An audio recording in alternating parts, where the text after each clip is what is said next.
up, everyone? Welcome to the Horrors Ball. I'm the Headbanger, your host. I am admittedly extra giddy tonight. I got some good news. We had the pilot last time out. It has been picked up.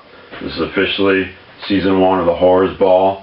I want to thank you all. I'm in total sponge mode right now. I'm just going to absorb all the feedback you give me, good and bad. So I want to appreciate all those comments and everything from the pilot. Thank you very much. And let's get right to it, though. I got a lot to get to. You probably saw the opening. I know it's a touchy subject for us diehard horror fans, those 3 words. But, you know, it's early in our relationship. So let's get that obligatory talk out of the way so we can move on and become closer. That's low budget horror. I was born with a gift, the gift of analogy. So that's what I'm going to use to help us get through this. I got a good analogy for you. Low budget horror. 99% of the time, and I might be a little gracious there, is awful.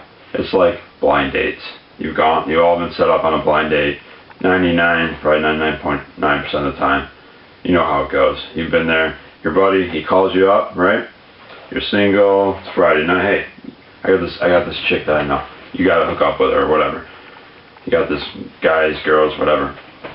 Calls you up. I'm like, you know, what's she like? You know, well, she's great. She's sexy. She's funny. Great personality. She's smart. She even loves horror films. Really? That's awesome. She's single? Yeah, she's single. So you're gonna meet her out tonight? Yeah, man, I'm free. So that's it. It's like when you go to the rental place, right? You go to the video store. I know video stores are kind of like on the outs right now with the internet, but you remember how it is. You go there, it's Friday night, you want to find a cool new horror movie, whatever. Walking down the aisles, right? You want to see that nice cover, you find one, right? You pick it up, you look at it. Right above the title, there's that quote. You know the quote I'm talking about, right? You read it, like, Evil Dead meets Hellraiser meets Halloween 1, ... but better than all 3 combined. And you're like, are you serious? You look around, you hold it tight, and you're like, it's the only copy. It's Friday night. Why is this still here? Why haven't I heard of this movie? This quote. And you know, it's that quote. It's always that particular website. You know what website I'm talking about. I'm not going to say the name of the site. They tend to give pretty crazy quotes like this, right? And you're like, geez, why haven't I seen this film? Same thing with the chick, right, that you're going to date. You're going to go there.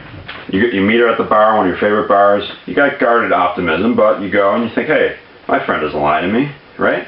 He's not like those other guys that set me up on those blind dates. This isn't like that other quote from that other website that I won't say.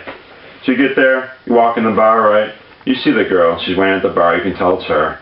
I'm not superficial, but really, you get there, you're like, Jesus Christ. I thought you were my friend. Really?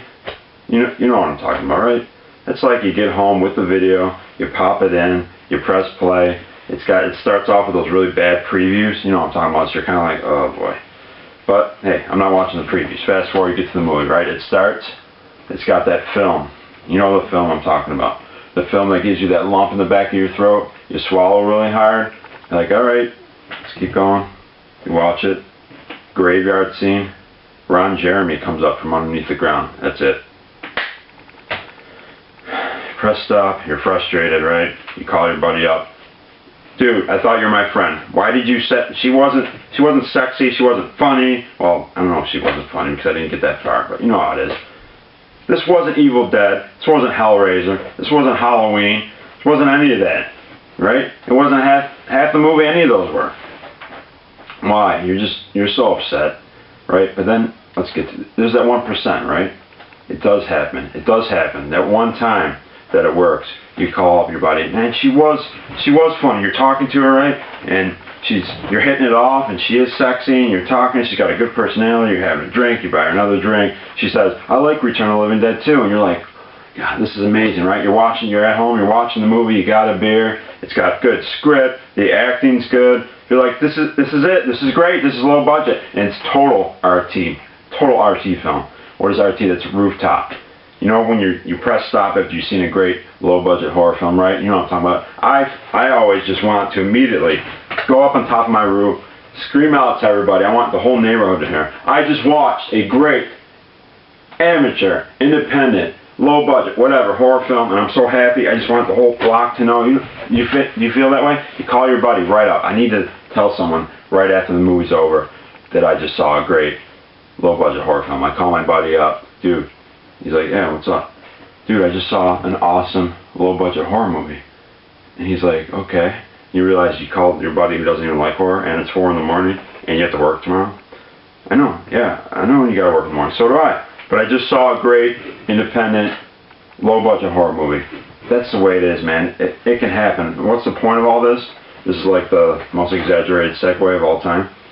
Let me be the human horror filter for you. You don't have to go on another bad horror blind date again. Let me do it for you. I will weed through all the shit.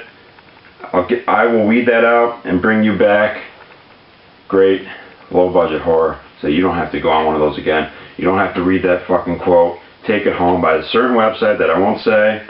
You take it home and you get disappointed and you're all upset. You're like, why did someone put a quote like that? Why did my buddy tell me that this chick was all these things?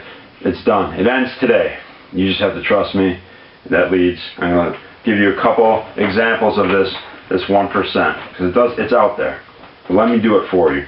These are true, like, you got different examples of low-budget horror. I'm talking about right now films that are kind of, I mentioned Laid to Rest on the last show, my favorite movie of '09. That's kind of up here. It's a true indie film. It is low budget, but they have enough money where they got a good effects team on it. And then you have, way down here, you have like the DIY stuff, which is, you wonder how it was even put on video to begin with. So I'm talking about those films right in between those two extremes.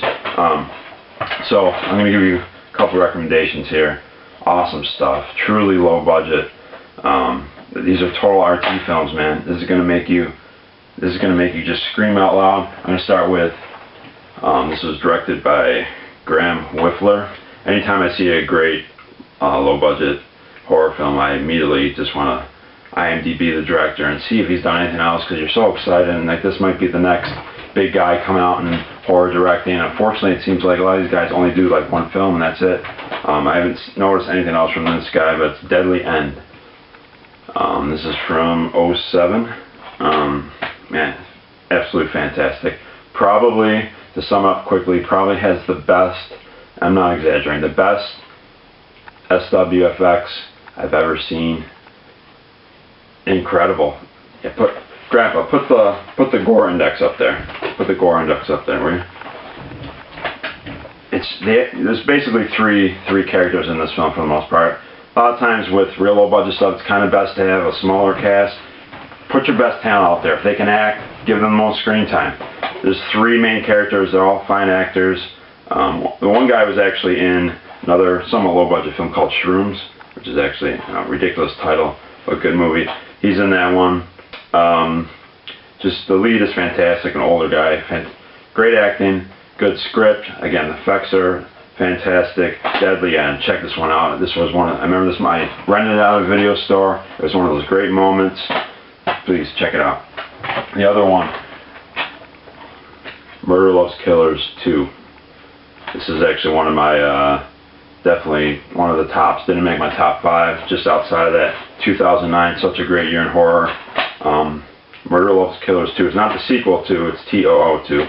If you look at this awesome cover, it's kind of like looks like a 70s Giallo cover, but it's really cool. It's actually a slasher movie, and great effects. You know, you gotta be a little open-minded with the low budget stuff. Even the good ones, sometimes there's some shoddy acting, but hey, it's fine. Especially in a slasher movie, it's not a big deal. It's kind of goes hand in hand, especially with that 80s stuff. Definitely a throw. You always hear a throwback to 80s slashers. This really definitely could have been in the 80s.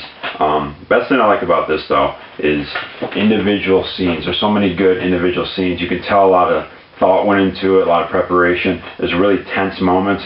The whole stalk and slash, you know, medium kind of, I think is kind of, even in some of the recent better slasher type films, that whole tense build up, stalk and slash, individual great scenes, I think has been kind of that art has been kind of lost. Probably the best example I've seen of it recently, much more bigger budget film, but Cold Prey, Fritwild. It's an amazing film. I'll probably talk about that film on another show. But great individual scenes, really tense, thought out. Just a great job. This was directed by Drew Barnhart. Also fantastic ending. Just please, Deadly End, Murder Loves Killers 2. If there's any of you out there that haven't seen one of these, please just buy it. Don't just go on Amazon, whatever, buy these films. Two great examples of low budget horror, true low budget horror, done extremely well. These are two really great horror movies that just, they're rooftops, man. You're gonna want to shout it out. It's like that 1%, that blind date you go on that ends up being awesome. Okay, please heed my advice on this. Get these two films. I'll do more of these in the future, no question. But remember, you don't have to deal with going on that shitty horror blind date or listening to those bullshit quotes by websites that I won't name there. Let's get the door, man. Excuse me.